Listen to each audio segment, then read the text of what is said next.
Assalamualaikum warahmatullahi wabarakatuh. Perkenalkan, kami dari kelompok 3 ingin memaparkan kasus 4, yaitu asuhan keperawatan trauma spinal, yang beranggotakan yang pertama Nur Rizal Setiawan, yang kedua Nur Sofa Ayutika, yang ketiga Nur Widianti, yang keempat Nuraini Rizkita, yang kelima Ovin Raswanti, yang keenam Pradisja Arda Bimantara, yang ketujuh Pratiwi Nabila Fadila, yang kedelapan Putri Al-Fatihah, yang kesembilan Putri Nur Cahyanti, yang ke-10 Khori Amalia, yang ke-11 Radita Ika Putri, dan yang terakhir Ratnasari.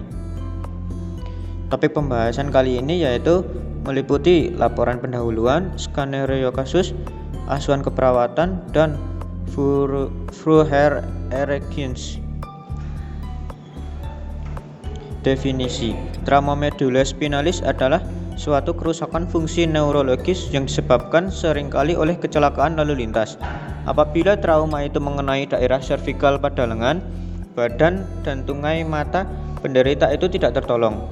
Apabila syaraf phrenitus itu terserang, maka dibutuhkan pernafasan buatan sebelum alat pernafasan mekanik dapat digunakan. Etiologinya, penyebab dari trauma medulospinalis yaitu A. Kecelakaan otomobil, industri, B. Terjatuh, olahraga, menyelam, C. Luka tusuk, tembak, dan D. Tumor. Kemudian skenario kasus, perempuan usia 47 tahun mengeluh nyeri pada tulang ekor dan tidak dapat PAK setelah mengalami kecelakaan lalu lintas 2 hari sebelum masuk rumah sakit. Mekanisme injuri yaitu pasien sedang mengendarai sepeda motor kemudian ditabrak motor dari belakang. Pasien jatuh dalam posisi duduk, kelemahan anggota gerak dan kesemutan di sangkal. Kemudian pasien dirujuk dari puskesmas. Hasil pengkajian didapatkan ada memar di bagian tulang sakral, terdapat nyeri tekan, tekanan darah 100/70, nadi 88 kali per menit, respirasi 22 kali per menit, dan suhu 36 derajat Celcius. Kemudian HB 12,1, HCT 30%, akral hangat, tidak ada edema, luka abrasi di bagian kaki kanan.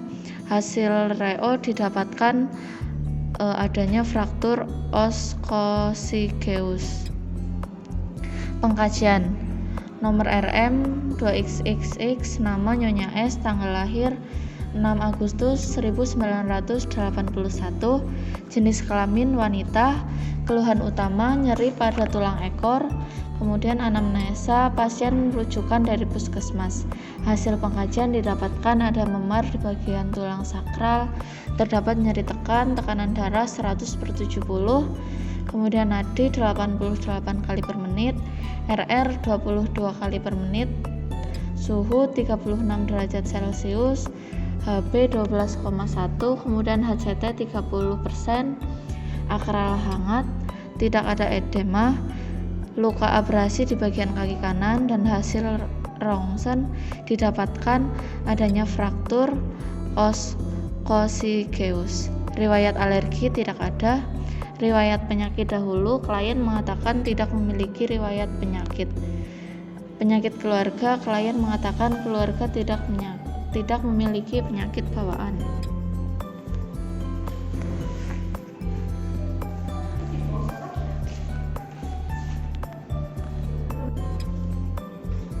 Analisa data. 1. DS. Pasien mengeluh nyeri pada tulang ekor. DO.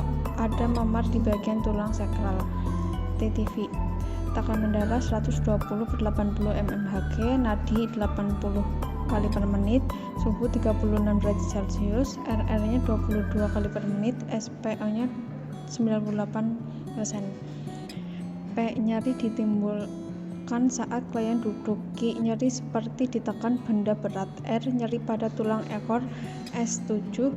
T-nya nyeri dirasakan setelah terjatuh dari motor posisi duduk. Etiologinya nyeri akut, problemnya agen pencedera fisik. Yang kedua, DS. Pasien mengatakan tidak dapat BAK setelah mengalami kecelakaan 2 hari yang lalu. DO-nya etiologi, gangguan eliminasi urin, problem penurunan kapasitas kandung kemih. Yang ketiga, DS, pasien mengatakan kesulitan untuk bergerak seperti duduk dan berjalan. DO, kelemahan anggota gerak dan kesemutan di sangkal. Etiologi, gangguan mobilitas fisik, problem kerusakan integritas struktur tulang.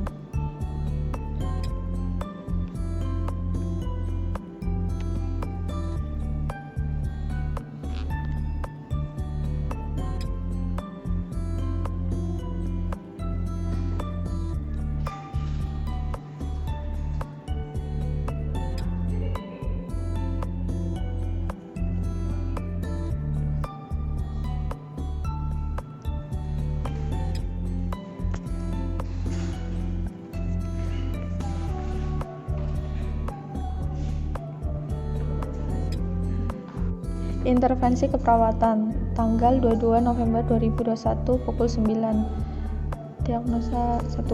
Tujuan dan hasil yang diharapkan atau kriteria hasil.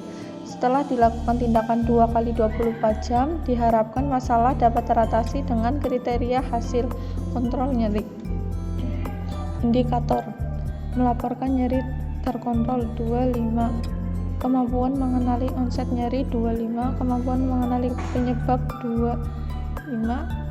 Kemampuan menggunakan teknik non-farmakologis 25. Keluhan nyeri 25. Manajemen nyeri. 1. Identifikasi skala nyeri. 2. Identifikasi lokasi, karakteristik durasi, frekuensi, kualitas, intensitas nyeri. 3. Identifikasi pengaruh nyeri pada kualitas hidup. 4. Berikan teknik non-farmakologis untuk mengurangi rasa nyeri. 5. Fasilitasi istirahat dan tidur. 6. Jelaskan strategi meredakan nyeri. Tanggal 22 November 2021 pukul 9 non-TP 2. Tujuan dan hasil yang diharapkan atau kriteria hasil. Setelah dilakukan tindakan 2 kali 24 jam, diharapkan masalah dapat teratasi dengan kriteria hasil. Indikator A. T. Sensasi berkemih 2. T5. Desakan berkemih A2 T5. Intensitas kandung kemih A2 T5. Disuria A2 T5. Volume residu urin A2 T5. Manajemen intervensi. Manajemen eliminasi urin. 1. Mengidentifikasi dan mengelola gangguan pola eliminasi urin. 2. Identifikasi tanda dan gejala retensi atau inkontinensia urin. 3. Catat waktu dan luaran berkemih. 4. Ambil sampel urin tengah. 5. Kolaborasi pemberian obat supositoria uretra. Tanggal 22 November 2021 jam 9. Nomor DP3. Tujuan dan hasil yang diharapkan atau kriteria hasil. Setelah dilakukan tindakan 2 kali 24 jam, diharapkan masalah dapat teratasi dengan kriteria hasil. Mobilitas fisik. Indikatornya pergerakan ekstremitas awalnya 2, tujuan 5. Kekuatan otot awal 2, tujuan 5. Rentang gerak awal 2, tujuan 5. Nyeri awal 2, tujuan 5. Kelemahan fisik awal 2, tujuan 5. Intervensinya dukungan ambulasi. Identifikasi adanya nyeri atau keluhan fisik lainnya. 2. Identifikasi toleransi fisik melakukan ambulasi. Yang ketiga, fasilitasi aktivitas ambulasi dengan alat bantu. Yang 4. Libatkan keluarga untuk membantu pasien dalam meningkatkan ambulasi. Yang kelima, ajarkan ambulasi sederhana yang harus dilakukan.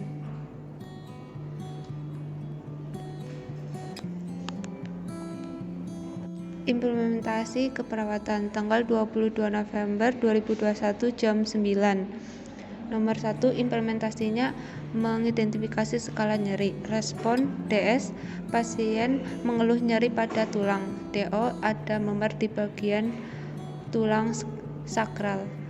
P. Nyeri ditimbulkan saat klien duduk. Q. Nyeri seperti ditekan benda berat. R. Nyeri pada tulang ekor. S. 7. T. Nyeri dirasakan setelah terjatuh dari motor posisi duduk. Yang kedua, identifikasi tanda dan gejala retensi urin. Respon DS, pasien mengatakan jatuh dari sepeda motor dengan posisi duduk. DO, pasien tidak dapat PAK setelah 2 hari yang lalu. Ketiga, implementasi mengidentifikasi adanya nyeri dan keluhan fisik lainnya. DS, pasien mengatakan lemah untuk gerak serta kesemutan. DO, didapatkan ada memar di bagian tulang sakral, luka abrasi di bagian kaki kanan.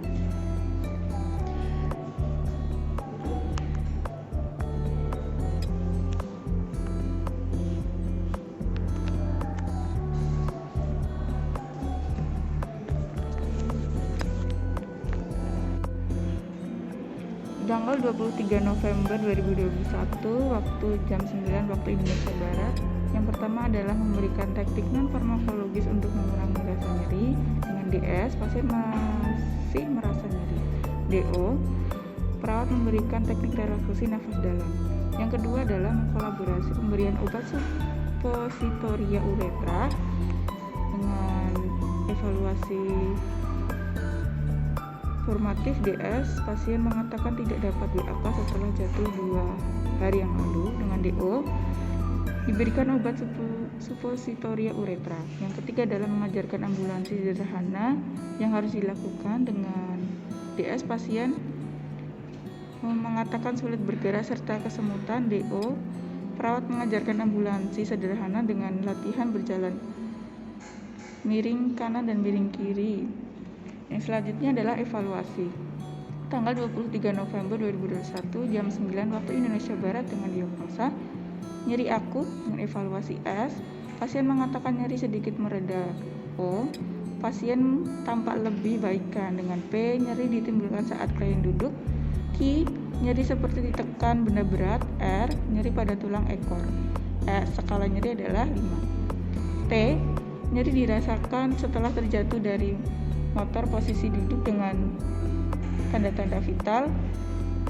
Tekanan darah 120/80 mm Hg, nadi 80 kali per menit, suhu 36 derajat Celcius, respiratory rate 22 kali per menit, SPO 98%. A, masalah belum teratasi. P, lanjutkan intervensi. Tanggal 23 November 2021 jam 11, diagnosanya gangguan eliminasi urin. Subjektifnya, pasien mengatakan dapat BAK dengan volume kecil. Objektifnya, pasien tampak membaik.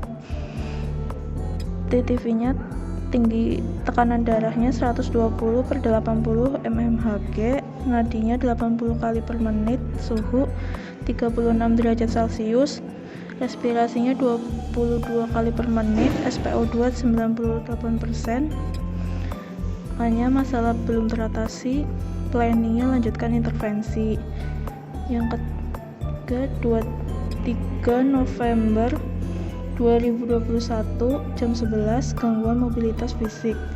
Pasien mengatakan dapat bergerak sedikit-sedikit. Objeknya, pasien dibantu keluarga untuk melakukan ambulasi. TTV tinggi darah 120/80 mmHg, nadinya 80 kali per menit, suhu 36 derajat Celcius, respirasi 22 kali per menit, SpO2 98%. Hanya masalah belum teratasi, planningnya lanjutkan intervensi.